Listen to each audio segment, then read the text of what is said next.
Mali të Zi synoi të hyjë në një bashkëpunim me një kompani amerikane për të nisur prodhimin e mjeteve ajrore pa pilot dhe grupi i parë i prodhuar do t'i dhurojë Ukrainës. Ky informacion bëhet i ditur sot nga mediat malazeze, duke ju referuar letrës së qarkullimit të miratuar në Podgoricë në fund të majit.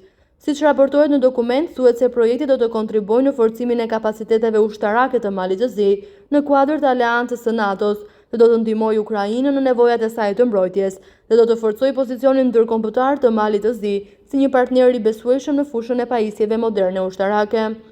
Marrëveshja e planifikuar me vlerë $15 milion mbështetet nga administrata amerikane kryesuar nga presidenti Donald Trump. Letra e qëllimeve të cilën qeveria e Malit të Zi e miratoi më 29 maj është planifikuar të nënshkruhet nga ministri i zhvillimit ekonomik, ministri shqiptar Niko Gjeloshaj dhe drejtori i kompanisë By Like Professional, Robert Donhu. Ky dokument paraqet një hap drejt kontratës përfundimtare nënshkrimit së cilës është planifikuar për në shtator.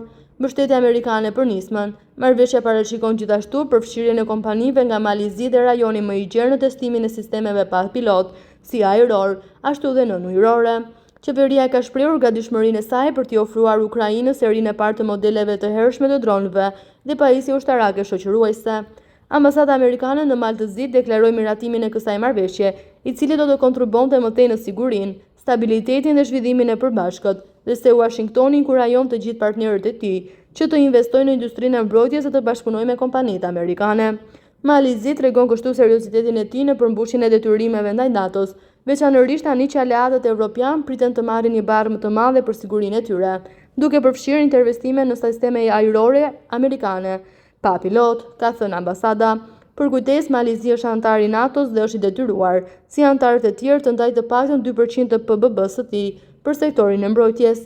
Megjithatë, ambasada amerikane thekson se pritshmëritë amerikane janë dukshëm më të larta.